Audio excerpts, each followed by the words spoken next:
Haveri bus ನಿಲ್ದಾಣದಲ್ಲಿ ಜನರ ಮೇಲೆ ಬಸ್ ನುಗ್ಗಿದ ಕೇಸ್ ವಿಚಾರಕ್ಕೆ ಸಂಬಂಧಿಸಿದಂತೆ ಗಾಯಗೊಂಡಿದ್ದ 2 ವರ್ಷದ ಕಂದ ಚಿಕಿತ್ಸೆ ಫಲಿಸದೆ ಸಾವಿಗೀಡಾಗಿದೆ ಎನ್ನುವಂತ ಮಾಹಿತಿ ಸಿಗ್ತಾ ಇದೆ. ಹಾವೇರಿ ಬಸ್ ನಿಲ್ದಾಣದಲ್ಲಿ ಬೆಳಗಿನ ಜಾವ ಸಂಭವಿಸಿದಂತ ದುರಂತ ಇದು. ಗಾಯಗೊಂಡಿದ್ದ 2 ವರ್ಷದ ಮಗು ಚಿಕಿತ್ಸೆ ಫಲಿಸದೆ ಸಾವಿಗೀಡಾಗಿದೆ. ಸವಣೂರಿನ ಹಜರತ್ ಅಲಿ 2 ವರ್ಷ ವಯಸ್ಸಾಗಿತ್ತು ಮಗುವಿಗೆ. ಈ ಮಗು ಮೃತಪಟ್ಟಿದೆ. ಹಾವೇರಿ ನಗರದ ಕೇಂದ್ರ ಬಸ್ ನಿಲ್ದಾಣದಲ್ಲಿ ನಡೆದಿದ್ದಂಥ ಘಟನೆ ಇದು. ಕುಟುಂಬಸ್ಥರ ಆಕ್ರಂದನ ಮುಗಿಲು ಮುಟ್ಟಿದೆ. ಇನ್ನುಳಿದ 3 ಗಾಯಾಳುಗಳಿಗೆ ಆಸ್ಪತ್ರೆಯಲ್ಲಿ ಚಿಕಿತ್ಸೆಯನ್ನು ಕೊಡಿಸಲಾಗ್ತಾ ಇದೆ.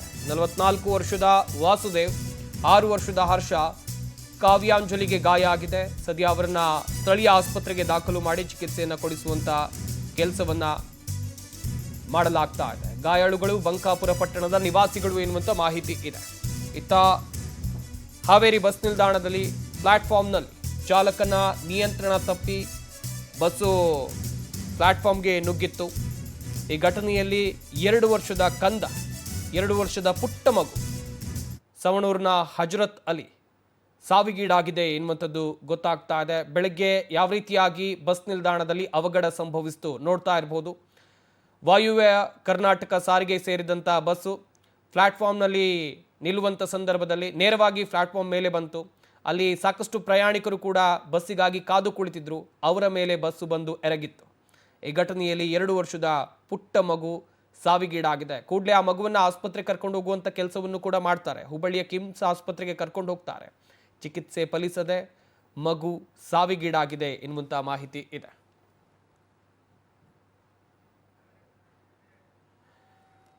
ಮಾಹಿತಿ ಕೊಡ್ತಾರೆ ನಮ್ಮ ಹಾವೇರಿ ಪ್ರತಿನಿಧಿ ವೀರೇಶ್. ದೂರವಾಣಿ ಸಂಪರ್ಕದಲ್ಲಿ ಜಾಯ್ನ್ ಆಗ್ತಾ ಇದ್ದಾರೆ. ವೀರೇಶ್, ಗಮನಿಸ್ತಾ ಇದ್ವಿ, ಗಂಭೀರವಾಗಿ ಗಾಯಗೊಂಡಿದ್ದಂಥ ಮಗುವನ್ನು ಆಸ್ಪತ್ರೆಗೆ ಸೇರಿಸಲಾಯಿತು. ಚಿಕಿತ್ಸೆ ಫಲಿಸದೆ ಕಂದ ಸಾವಿಗೀಡಾಗಿದೆ ಎನ್ನುವಂಥದ್ದು ಗೊತ್ತಾಗ್ತಾ ಇದೆ. ಇನ್ನುಳಿದಂತೆ ಉಳಿದ ಗಾಯಾಳುಗಳ ಪರಿಸ್ಥಿತಿ ಹೇಗಿದೆ? ಘಟನೆ ಬಗ್ಗೆ ಮಾಹಿತಿಯನ್ನು ಕೊಡ್ತಾ ಹೋಗೋದಾದ್ರೆ.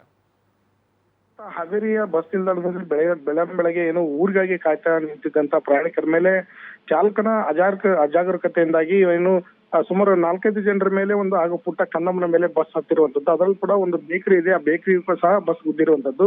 ಹೀಗಾಗಿ ಚಾಲಕನ ಸಾಕಷ್ಟು ಅಜಾಗರೂಕತೆ ಇಲ್ಲಿ ಕಾಣ್ತಾ ಇರೋದು CCTV ದೃಶ್ಯದಲ್ಲಿ ಕಾಣ್ತಾ ಇದೆ. ಯಾಕಂದ್ರೆ ಬಸ್ ಪ್ಲಾಟ್ಫಾರ್ಮ್ ಅಲ್ಲಿ ಸಾಕಷ್ಟು ಅಲ್ಲಿರ್ತಕ್ಕಂಥ ಸಿಮೆಂಟ್ ನೆಲ ಹಾಸು ಆಗಿರೋದ್ರಿಂದ ಒಂದೇ ಸಲಿಗೆ ಬ್ರೇಕ್ ಕೊಡೋದು ಅದು ಬಸ್ ನಿಲ್ದಾಣದಲ್ಲಿ ನಿಲ್ಲೋದಿಲ್ಲ. ಹೀಗಾಗಿ ಇವರು ಚಾಲಕರು ಸಾಕಷ್ಟು ಸ್ಪೀಡ್ ನಲ್ಲಿ ಬಂದು ಆ ನಿಲ್ದಾಣದಲ್ಲಿ ಪ್ಲಾಟ್ಫಾರ್ಮ್ ನಲ್ಲಿ ನಿಲ್ಸಂತ ಸಂದರ್ಭದಲ್ಲಿ ಅಲ್ಲಿರ್ತಕ್ಕಂಥ ಜನರ ಮೇಲೆ ಏಕಾಕಿ ಪ್ಲಾಟ್ಫಾರ್ಮ್ ಹತ್ತಿ ಮೇಲ್ಗಡೆ ಹೋಗಿ ಅಲ್ಲಿರ್ತಕ್ಕಂಥ ಪ್ರಯಾಣಿಕರ ಮೇಲೆ ಬಸ್ ಹತ್ತಿರುವಂತದ್ದು. ಅದ್ರಲ್ಲಿ ಕೂಡ ಸಣ್ಣ ಒಂದು 2 ವರ್ಷದ ಪುಟ್ಟದ ಬಾಲಕ ಹಜರತ್ ಅಲಿ ಅನ್ನೋ ಒಂದು ಬಾಲಕ ಏನಿದ್ದಾನೆ, ಇದೀಗ ಚಿಕಿತ್ಸೆ ಫಲಕಾರಿಯಾಗಿದೆ, ಸಾವಾಗಿರುವಂತದ್ದು. ಆತನನ್ನ ಹುಬ್ಬಳ್ಳಿ ಕಿಮ್ಸ್ ಆಸ್ಪತ್ರೆಗೆ ಹೆಚ್ಚಿನ ಚಿಕಿತ್ಸೆಗಾಗಿ ದಾಖಲು ಮಾಡಲಾಗಿತ್ತು. ಆದ್ರೆ ಚಿಕಿತ್ಸೆ ಫಲಿಸದ ಪರಿಣಾಮ ಇದೀಗ ಮಗು ಸಾವನ್ನಪ್ಪಿರುವಂತಹ ಮಾಹಿತಿ ಕೂಡ ಲಭ್ಯ ಇರುವಂತದ್ದು. ಸಂಪರ್ಕ ಒಟ್ಟಿನಲ್ಲಿ ಬಸ್ ನಿಲ್ದಾಣದಂತೆ ಈ ರೀತಿಯಾದಂತಹ ಅವಘಡಗಳು ಸಾಕಷ್ಟು ಆಗ್ತಾನೆ ಇದಾವೆ. ಆದ್ರೆ ಚಾಲಕರು ತಮ್ಮ ಅಜಾಗರೂಕತೆಯಿಂದ ಆಗಿ ಈ ರೀತಿಯಾದಂತಹ ಒಂದು ವರ್ತನೆ ಮಿತಿ ಮೀರಿದೆ ಅನ್ನೋದು ಕೂಡ ಸಾರ್ವಜನಿಕರ ಆಕ್ರೋಶವನ್ನು ವ್ಯಕ್ತಪಡಿಸ್ತಾ ಇದ್ದಾರೆ. ಯಾಕಂದ್ರೆ ಕಳೆದ ಬಾರಿ ರಾಜ್ಯದ ಹಲವಾರು ಕಡೆಗಳಲ್ಲಿ ಕೂಡ ಇದೇ ರೀತಿಯಾದಂತಹ ಪ್ರಕರಣಗಳು ಕೂಡ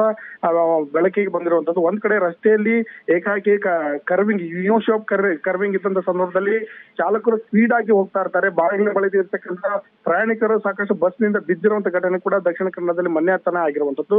ಜೊತೆಗೆ ಬಸ್ ನಿಲ್ದಾಣದಲ್ಲಿ ಗದಗದಲ್ಲಿ ಕೂಡ ಮೊನ್ನೆ ಇತ್ತೀಚೆಗಷ್ಟೇ ಅಲ್ಲಿ ಕೂಡ ಬಸ್ ನಿಲ್ದಾಣದಲ್ಲಿ ಇರ್ತಕ್ಕಂಥವ್ರ ಮೇಲೆ ಬಸ್ ಮೇಲ್ಗಡೆ ಹಾಕ್ತಿರುವಂತದ್ದು. ಇಂತ ಅಜಾಗರೂಕತಾದಂತ ಘಟನೆಗಳು ಸಾಕಷ್ಟು ಮರುಕಳಿಸ್ತಾ ಇದಾವೆ. ಅದರಲ್ಲಿ ಕೂಡ ಚಾಲಕರು ಮತ್ತೆ ಅಲ್ಲಿರ್ತಕ್ಕಂಥ ನಿರ್ವಾಹಕರು ಅದರ ಮೇಲೆ ಗಂಭೀರ ಅದ್ರ ಮೇಲೆ ಸಾಕಷ್ಟು ಪರಿಣಾಮ ಪ್ರಯಾಣಿಕರ ಮೇಲೆ ಗಮನ ಇರ್ಬೇಕಾಗುತ್ತೆ. ಆದ್ರೆ ಪ್ರಯಾಣಿಕರ ಮೇಲೆ ಗಮನ ಇರದ ಪರಿಣಾಮವಾಗಿ ಮತ್ತೆ ಚಾಲಕರ ಅಜಾಗರೂಕತೆಯಿಂದಾಗಿ ಈ ಒಂದು ದುರ್ಘಟನೆ ಇವತ್ತು ಹಾವೇರಿಯಲ್ಲಿ ನಡೆದಿರುವಂತದ್ದು. ಸಂಪರ್ಕ. ಥ್ಯಾಂಕ್ ಯು ವೀರೇಶ್, ತಮ್ಮೆಲ್ಲ ಡೀಟೇಲ್ಸ್ಗಾಗಿ.